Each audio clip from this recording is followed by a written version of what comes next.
Hi, this is Yolanda Van Veen from vanveenbulbs.com.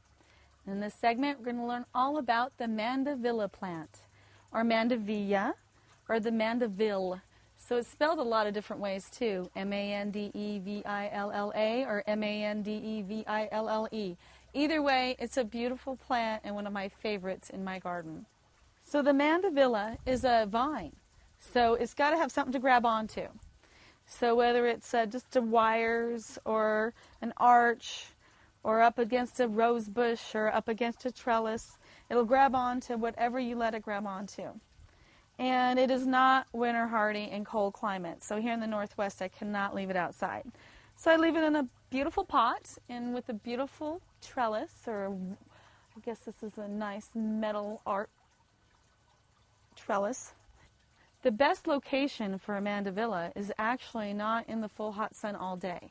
I've noticed where I have it in the hottest afternoon sun, sometimes they get a little bit sunburnt or they don't look as well, as they're in a little bit of that late afternoon shade. So especially under a patio or along a fence where just that fence shades it out for a couple hours of the afternoon, they love it there. They love heat. So if you can give them a little bit of shady heat, patio, the side of the house between the fence that's still really hot, next to rocks, next to the sidewalks, it loves it. And you can grow it in some really cold climates. You don't have to just grow tropical plants in the tropics. You can grow them in the Northwest, you can grow them in the Northeast, you can grow them anywhere where you reach at least 70 degrees in the summertime. And that's pretty much anywhere. So they really like a lot of water when they're growing. That's what I've noticed. I've got to water it all the time. And I was just using compost and no fertilizer at all, and it just did not color up very well. So I used a little bit of fertilizer. So I really think to keep it blooming, you have to give it some kind of nutrition. So especially in the summertime, give it just a little bit of fertilizer.